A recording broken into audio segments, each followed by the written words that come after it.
अस्सलाम वालेकुम नाजरीन, मैं हूं अब्दुर्रज़ाक खट्टी। आज एक बड़ी ख़बर के साथ मैं हाज़िर हुआ हूं और वो ये है कि स्पीकर कौमी असम्बली ने गुज़श्ता दिनों जब कौमी असम्बली में हंगामा आराई के बाद जो सूरत हाल इंतहाई ख़तरनाक हो गई थी, और हमने देखा भी सही कि जिस तरह कौमी असम्बली का ऐवान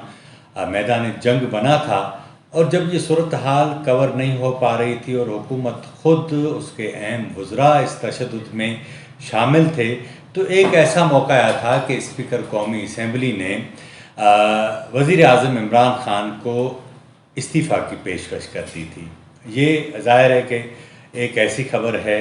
जो मैं आज आपके साथ शेयर कर रहा हूँ।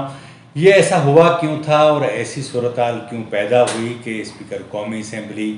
आखिर इस हद तक आग पहुँचे कि उनको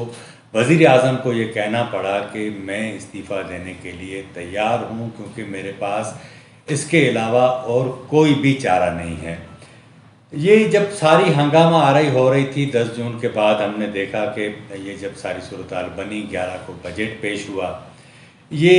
जब सूरत हाल बनती जा रही थी तो उसमें असल मामला जो बिगड़ा था वो शहबाज शरीफ साहब की तकरीर पर था। अब गुज़श्ता प्रोग्राम में मैंने आपको ये बताया था कि वज़ीर आज़म इमरान ख़ान ज़राए के मुताबिक बज़्द थे कि किसी सूरत में शहबाज शरीफ को इत्मीनान से तकरीर करने नहीं देनी, क्योंकि ये लोग जो हैं वो पूरा मुल्क लूट लेते हैं बकौल इमरान ख़ान के, और उसके बाद फिर असम्बली में आकर ही हमें भाषण देते हैं, और ये इस तरह का रवैया हमें किसी सूरत कबूल नहीं है। और यही सबब था कि जब इमरान ख़ान साहब की ये ख़ास हिदायत थी, उसके बाद कैबिनेट में ये सारी सूरत हाल जब डिस्कस हुई, तो फिर जिस तरह का रवैया अख्तियार किया कैबिनेट के सीनियर लोगों ने, उनके अरकान ने, हार्ड लाइनर ने, जिस तरह शहबाज शरीफ के ऊपर और अपोजिशन के दीगर जो लीडरान हैं उनके ऊपर हमले की कोशिश की गई, ये इसके पीछे एक पूरी मनसूबा बंदी थी। ये ऐसा नहीं था कि आप समझें कि ये अचानक ऐसी सूरत हाल पैदा हो गई और उसमें उनको जो है जो इस तरह का बिहेव करना पड़ा। ये एक जो है वो मुकम्मल तौर पर एक मनसूबा बंदी का हिस्सा था। अब हुआ ये कि सारी सूरत हाल के अंदर मैं आपको बताऊं कि जब ये हंगामा आराई होती रही और स्पीकर को बार बार इजलास की कार्रवाई मुअत्तल करना पड़ी, बहरहाल इस सारी सूरत हाल के दौरान 2 मुलाकातें तो ऐसी हुई स्पीकर और वज़ीर आज़म के दरमियान जिनके बारे में एलामिया जारी किया गया, लेकिन एक मुलाकात ऐसी हुई जिसका एलामिया जारी नहीं किया गया। ये मुलाकात जिस दिन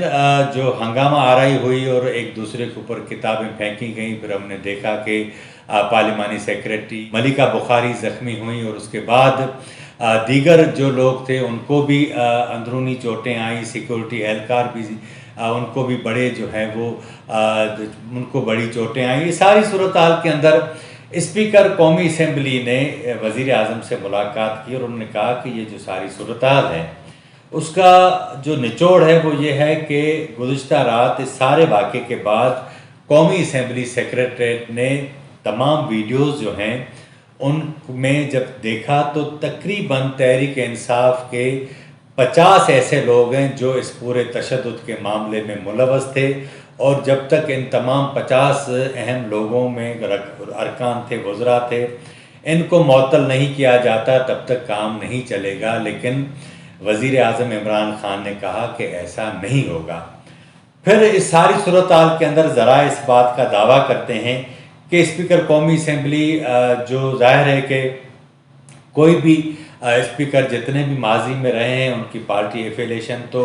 होती है, बज़ाहिर वो ऐसा होता है कि ऐवान के कस्टोडियन होते हैं और इस तरह का जेस्चर देते हैं कि मैं गैर जानबदार हूँ, लेकिन दुनिया में जिस तरह कोई गैर जानबदार चीज़ नहीं होती, इसी तरह स्पीकर भी नहीं होता। उनकी पार्टी के साथ एफिलेशन होती है, वो जाते हैं पार्टी के जलसों में भी, अपने हलके में भी जाते हैं, ये स्पीकर भी इसी तरह कर रहे हैं। अब इशू ये था कि गुज़श्ता 3 सालों के दौरान मुख्तलिफ़ औक़ात में स्पीकर असद कैसर को जिन मसाइल का सामना करना पड़ा, उसका सबब ही यही है कि उनको हर मौके पर हुकूमत के तरफ ज़्यादा झुकाव होने के बायस अपोजिशन की तरफ से शदीद तनकीद का सामना करना पड़ा है। और इस सूरत हाल में ہم نے دیکھا کہ بہت ساری ایسی باتیں بھی ان کو سننے کو ملی کہ جو اسپیکر کی چیئر کے شایان شان نہیں ہوتی، لیکن اس کے باوجود اسپیکر اپنی نشست پر بیٹھے رہے اور وہ اپنے آپ کو کوشش تو کرتے لیکن پریکٹیکلی وہ غیر جانبدار ثابت کرنے میں کامیاب کبھی نہیں ہو سکے۔ اب جب یہ وزیر اعظم کے ساتھ ملاقات ہو رہی تھی تو اس میں جو ساری صورتحال ہوئی تو وزیر اعظم صاحب بضد تھے کہ بھائی ان 50 لوگوں کو کسی صورت میں جو ہے وہ معطل نہیں کیا جا سکتا۔ پھر اسپیکر صاحب نے فیس سیونگ کے لیے 3 لوگ جو ہیں وہ تحریک انصاف سے، 3 جو ہیں وہ مسلم لیگ نون سے اور 1 پیپلز پارٹی سے 7 لوگوں کو معطل کیا، اور اس کے بعد ان کی ایوان معطل یعنی نہیں، ان کی ایوان میں داخلے پر پابندی لگا دی، لیکن 24 گھنٹے کے دوران یہ فیصلہ انہوں نے واپس لے لیا۔ اب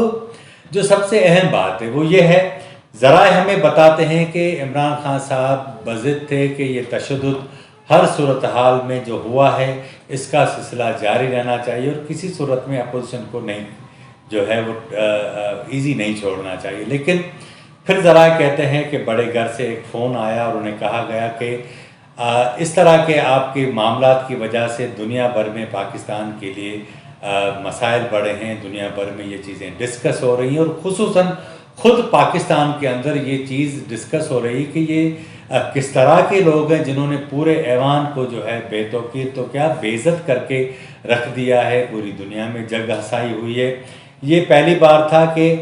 ڈیموکریٹک فورسز کے نمائندوں کو اس بات کا جو ہے وہ احساس نہیں تھا۔ ان کو دوسری جگہ سے جب کہا گیا اور کہا یہ جاتا ہے، ان کو کہا گیا کہ یہ بہت ہو گیا، اب جو ہے وہ آپ اس سلسلے کو چھوڑیں۔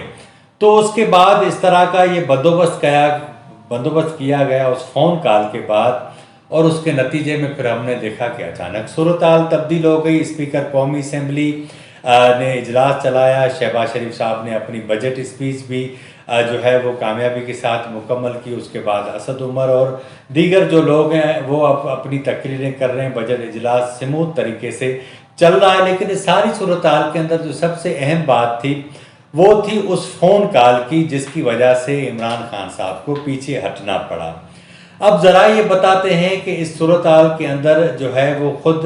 ایک طرف وہ کہتے ہیں کہ اسپیکر قومی اسمبلی کی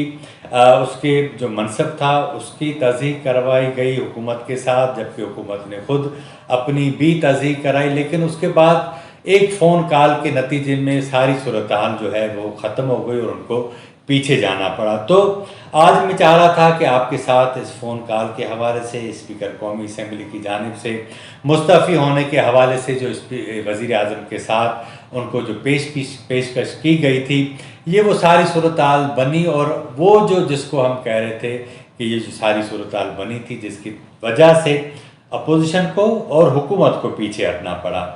اب دونوں کو فیس سیونگ ملی، ایک کو فیس سیونگ یہ ملی کہ انہوں نے تحریک عدم اعتماد ڈپٹی اسپیکر کے خلاف واپس لی، جبکہ دوسری فیس سیونگ یہ ملی کہ حکومت نے راستہ دیا اپوزیشن کو کہ انہوں نے جو قانون جلدی میں اور غیر قانونی طریقے سے منظور کروائے تھے وہ انہوں نے واپس لے لیے ہیں۔ تو صورتحال لگتا ہے کہ آنے والے دنوں میں سموتھ طریقے سے چلے گی، کب تک چلے گی یہ تو آنے والے دنوں میں دیکھا جائے گا، لیکن لگ ایسا رہا ہے کہ فون کال کا کمال تھا جس نے ساری صورتحال کو بہتر کرنے میں اہم کردار ادا کیا۔ آج کے پروگرام میں اتنا ہی۔ اگر آپ کو ہمارا پروگرام اچھا لگا ہو تو ہمارے چینل کو ضرور سبسکرائب کریں، لائک کریں، شیئر کریں اور اپنی رائے کا اظہار ضرور کریں تاکہ آنے والے دنوں میں ہم اپنے اس پروگرام کو مزید بہتر بنا سکیں۔ مجھے اجازت دیجیے، اللہ حافظ۔